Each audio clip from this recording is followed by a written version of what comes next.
Salut, salut, salut, salut, bonjour, bonsoir, que dépend de la hermine, bozo landa pene sikani bozali, yanga abino bela désiré, bela désiré qui n'a libino tellement makasi, d'une libino histoire moko et que ça l'a vraiment passé, ça vraiment passé, taka atobe taba histoire vraie, hein, aubergine te asolote mais vrai, en tout cas, et ça vraiment passé, mais pour na banda histoire on a préféré, nati la bino bomo na non bon na simango na sukisa.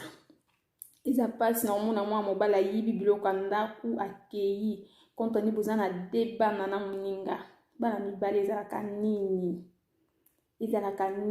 vraiment toi le solo esali vraiment passé comme ça nati la bino extrait bo landa makama botala eza vraiment passé sungi ata mokete na bandeko bozolanda bambote belé na silu ciment mobala mulai mobala 1m95 on bote belé na bana zirek hein ta ya bino bela de zirek hein on bote belé na bande konyo bana Grèce na Turquie bo agiter te bo liker bo s'abonner pe partager fait que ba mususu ba mona ba zo mayele ma réalité ozo kokome la bande ko mususu na kata ba mboka otoza eza vraiment passé comme ça nous la bino image bo ta la bo moto ozonga na sima pour na ko continuer. Voilà, je suis en train de filmer encore. Je n'étais pas là, j'étais au boulot. Le papa de mes enfants, il a tout ramassé dans la maison. Il y avait le frigo dans la cuisine. Même si le congélateur l'a pris, il y avait le matelas. Mais vous avez il a pris le matelas. Le bazar qu'il a fait là. Hein? Il y avait un lit des enfants là. Lit de la petite. Il a pris. Il y avait un congélateur qui était là. Il a pris. Il y a, comment dirais-je, une table à manger là. Il a tout pris. Regarde, filme ici. Elle a pris la nourriture. La nourriture, il a mis dans un sac à poubelle. Hein? Il a mis la nourriture dans un sac à poubelle. N'importe quoi. C'est malade. Hein? Il a mis tout. Il a pris la télé. Tout. La télé, tout. La télé, tout, il a tout ramassé. Un monsieur que j'ai fait 11 ans avec lui. 11 ans. Il est resté chez moi. Il a construit chez lui. Aujourd'hui, il ramasse tout. Il a tout ramassé derrière moi. J'étais au boulot, il a tout ramassé. Il a tout ramassé mes affaires. Il a tout ramassé. La maison est vide. C'est lui. Il a tout ramassé, voyez la maison. Regardez la maison est vide. Vous voyez? La maison est vide. Je vous montre encore la nourriture. La nourriture dans le sac. Qui était au congélateur. Au congélateur, la nourriture qui était au congélateur. Regarde, la nourriture qui était au frigo, il a mis là-bas. Voici d'autres aussi. Il a tout enlevé dans le congélateur, dans le frigo. Regarde, la nourriture que je mange avec les enfants. Regarde, le frites, il est vraiment... La nourriture, je mange avec les enfants. Un monsieur, j'ai fait 11 ans avec lui, 2 enfants. Mais ses enfants, c'est 6 enfants. Hein? Ce sont ses propres enfants. J'ai fait 2 enfants avec lui, il a tout enlevé. J'étais au travail, il a tout enlevé. Un Camerounais. Il s'appelle Jean-Claude Mbouemboué.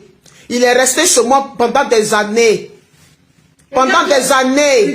En train de m'escroquer. Je l'ai laissé dans la maison. Il s'appelle Jean-Claude Mbouemboué. C'est un Camerounais. Il faut le publier parce qu'il est oui, c'est un Camerounais. C'est un Camerounais qui me fait ça. Qui vide ma maison. Il dit qu'il est garçon. Il a vidé ma maison. Il a pris le frigo. Le frigo, j'ai mis la nourriture dedans. Il a mangé jusqu'à aujourd'hui. Il a tout vidé dans ma maison. Regarde le ketchup des enfants. Il a tout... Oui. Il a tout enlevé dans ma maison. Tout. Combien d'années j'ai fait avec ce monsieur. Voilà aujourd'hui comment il m'a remercié. Un Camerounais. Il s'appelle Jean-Claude Mbouemboué.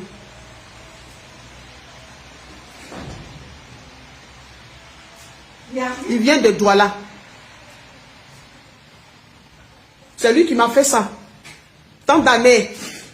C'est lui qui m'a fait ça. J'avais les assiettes dans ce truc-là. Il a tout enlevé. Tout, il a tout enlevé. Regardez les assiettes. Il a tout enlevé. Il a tout enlevé. Oui. Il a tout enlevé. Vous voyez? Il a pris le placard, il est parti avec. Il est parti avec le placard. Il a tout enlevé. Bino moko bomoni bestre ya video yango commande makambo leki Jean-Claude. Hein? Jean-Claude makambo salisa makambo soni vraiment moi so botini bana mibale au parvenir comme ma biloko nyo sanda OK. Jean-Claude Sikoza vraiment makambo sali en tout cas naza déçu pour na yo hein. Jean-Claude Mbiembe ce qui Mbiembe na kongo mpe passe la kopono so wapi.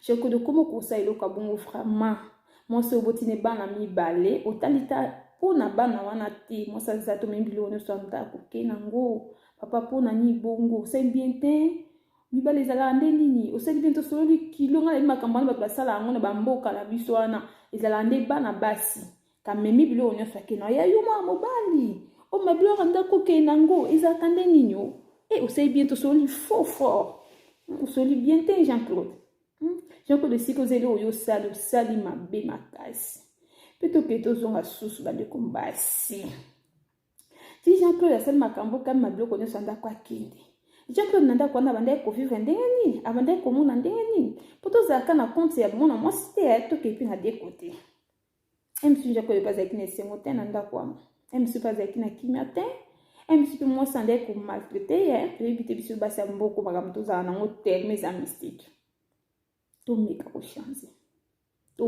changer totala mibali nini tokozala na bango mama na ngai surtout na mboka oyo mboka batnyonso batonda stress toko mwasi yo moto oza na mobali na yo mama lengela oza na chéri na yo bozalaka be bose comprendra tellement kitoko mama lengela mboka oyo batiaka bato kaka matoi na matanga na bafeti na bakliti bongo ata mwa oyo na série oyo nde tokota quarantaine bafeti ezalaka susu te kepo balingi komi likamba pasi ekomi nde pasi hein bakliti ekoma ba3 kliti 4 kliti bozala ebele te mpo moto atia mwa kamo na yo mama oza mwa mobali na yo ataza yaya bongisa kaka pasi bato mibale baza makambo ezanganga te ekezala kaka po wana uti na comportement na epa na bango wana pa uti na comportement na epa na bango donc ekezanga te kezala kaka bandeko basi bo tozala mibali na biso tomoni ke mibali na baza sava donc c'est que tozala na bango malamu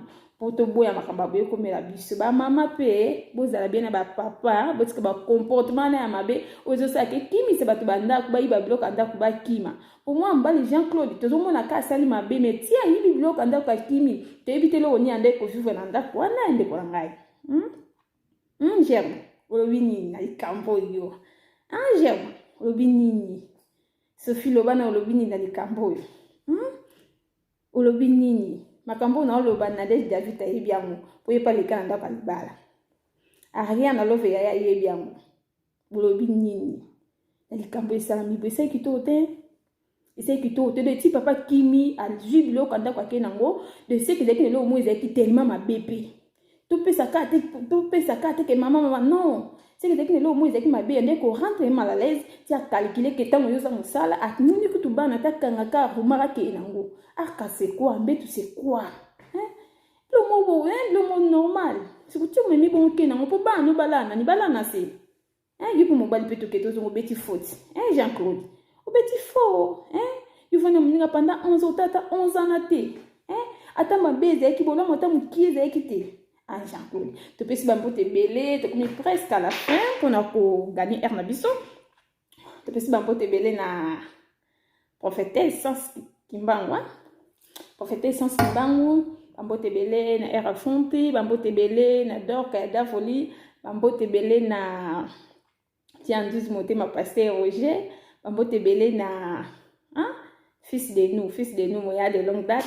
Fils bambo tebele sikoza bambo tebele tout ça précisément tout bambo tebele na fils bambo tebele ba découverte la Grèce ya Turquie bino bozola na ngai bolanda bela la bino des Turquie en tout cas bo agiter te bo s'abonner bo liker bo partager afin que bande mususu ba mona pe histoire o que peut s'appeler leçon na biso ba citoyen na mibali na ndako te ba comment to vivre na mibali pe na mibali mususu ba zala vraiment na comportement o te parce que sonner ma belle ce n'est ma bé, on a tout commis presque à la fin. Oh, nyos balinganga pe na lingi bino tellement makasi na bosani te ni chango sa makolo milai. Hein? Bientôt tu as rendez-vous na yo bébé. Bambote belé ya bino bela désiré. Allez bino tellement grave. Ba bisou bye.